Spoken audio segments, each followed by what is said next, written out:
What if I told you that millions of Americans are being evicted right now without ever being told to leave? No sheriff at the door, no boxes on the sidewalk, no final warning. You still sleep in the same room, you still turn the same key, you still call it home, but financially, you've already been removed from a future. Because the moment your rent rises faster than your income, the moment saving becomes impossible, the moment ownership moves out of reach, you are no longer living in a home. You are living inside a system designed to keep you paying forever. That is the invisible eviction of 2026, and most people still don't see it. They think the problem is just high rent. They think this is temporary. They think if they budget harder, work longer, cut subscriptions, skip vacations, maybe then they'll catch up. But this isn't about budgeting. This is about class relocation.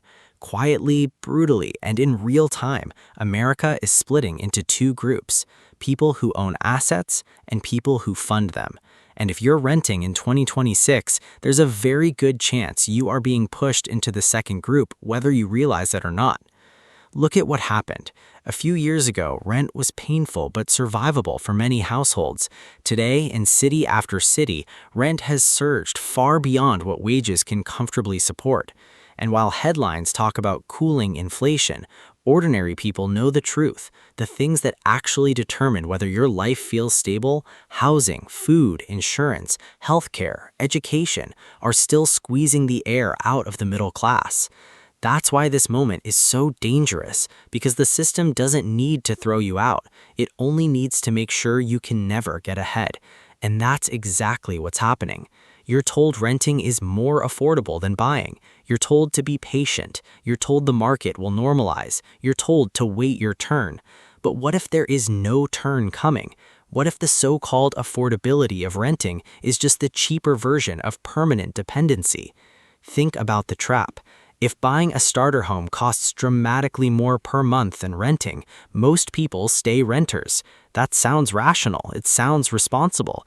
But while you're choosing the cheaper monthly payment, you may also be choosing the permanent absence of equity. And that is where the illusion becomes lethal. Because saving a down payment is no longer just hard, it's mathematically hostile. When rent eats a massive share of your paycheck, you don't just lose comfort, you lose optionality, you lose mobility, you lose the ability to build reserves, you lose the power to say, I'm out. That's the real cost. Your rent is not just a bill, it is a gatekeeper standing between you and ownership. And every year you stay trapped behind that gate, the distance grows. That's why I call it an invisible eviction. You haven't been forced out of your apartment. You've been forced out of the ownership economy, out of the wealth-building system, out of the old middle-class ladder, out of the path your parents thought was normal. And here's the part most people don't want to say out loud. This is not a glitch. This is not an accident. This is a redesign of what adulthood looks like in America. For decades, the social contract was simple: work, save, buy, build. Now it's work, rent, renew, repeat. And if you think that sounds dramatic, ask yourself one question. Why does it feel like you can do everything right and still move nowhere? Why do people with decent incomes feel broke? Why do full-time workers feel one emergency away from collapse?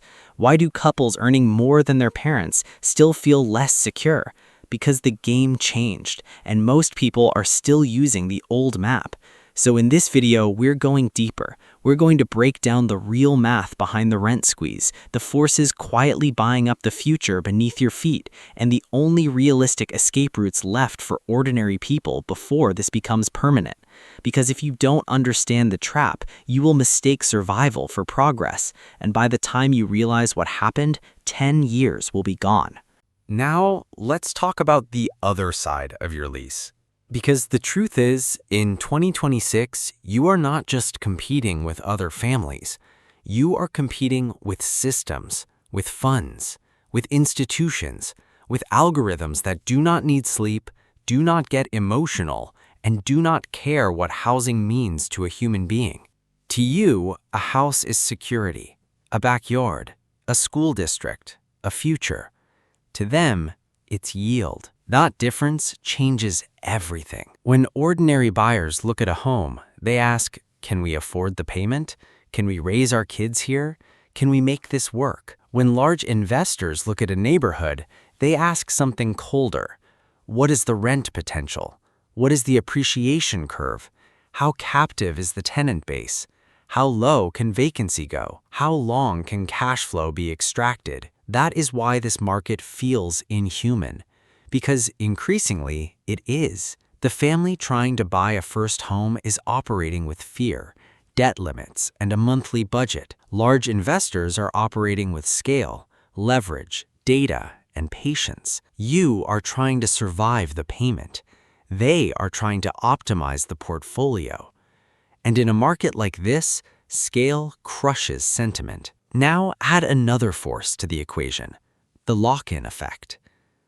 Millions of existing homeowners got used to ultra-low mortgage rates in the early 2020s.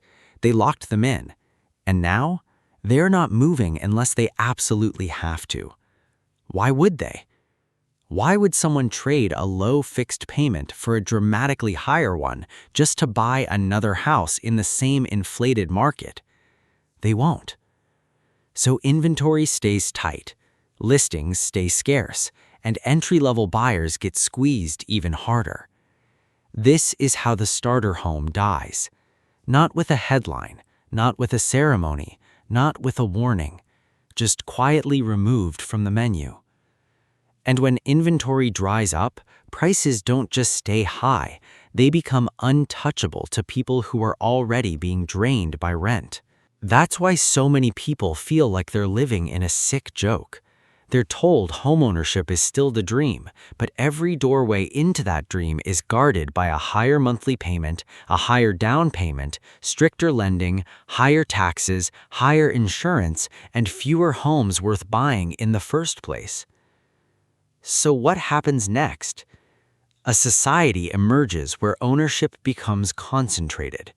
Not necessarily in the hands of everyone who works hard, but increasingly in the hands of those who already own capital.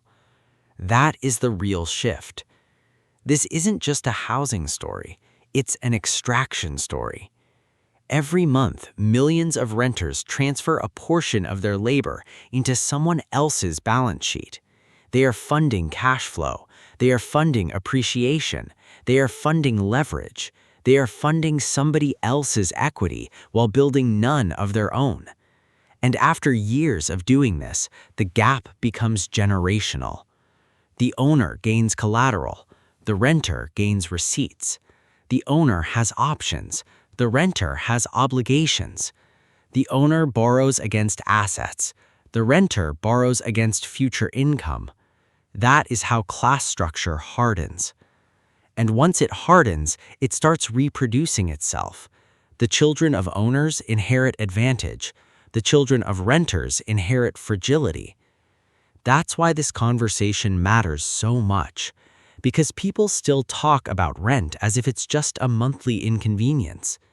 No, in 2026, rent is becoming a sorting mechanism, a filter, a way of determining who gets to stabilize, who gets to invest, who gets to compound, and who stays in permanent motion, always paying, always adjusting, always one lease renewal away from a financial reset. And the most dangerous part is that the system sells this as normal. It tells you flexibility is freedom. It tells you renting is modern. It tells you owning is overrated. It tells you to stop obsessing over a house. But let's be honest, this isn't freedom if you can be repriced every year. This isn't flexibility if moving costs wipe out your savings. This isn't modernity if it means a lifetime of payments with nothing to show for it. This is the usership trap. You don't own the platform. You don't own the product. You don't own the roof. You just pay to keep access, monthly, indefinitely. And once you see that clearly, the question changes. It's no longer, how do I survive rent? It becomes, how do I stop letting this system feed on my future? That's where the escape plan begins. Let me be blunt. Nobody is coming to rescue the average renter. Not politicians, not central banks, not employers, not the people selling you motivational slogans about just budgeting better. If you want out, you need a strategy that matches the reality of 2026, not the fantasy of 1996. The old script was simple: get a steady job, save cash, buy a home, retire with dignity. That script is broken. Not because discipline doesn't matter, not because effort doesn't matter, but because the environment changed faster than the advice. So if you want to win now, you have to stop thinking like a consumer and start thinking like a builder of leverage. Not fake leverage, real leverage. And there are only a few ways left to do that. The first is geo-arbitrage. This may be the most underused weapon available to ordinary people. If your income is tied to a high-cost city and your opportunities only exist there physically, your options are limited.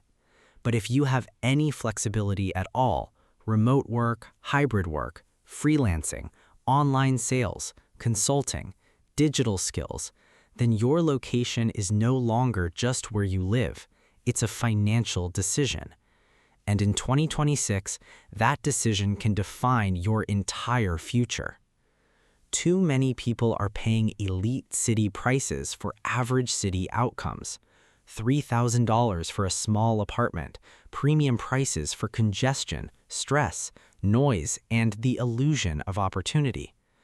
Meanwhile, smaller metros, secondary markets, and emerging Zoom towns are attracting people who figured out the obvious. If your paycheck can travel, but your expenses can shrink, you have created breathing room.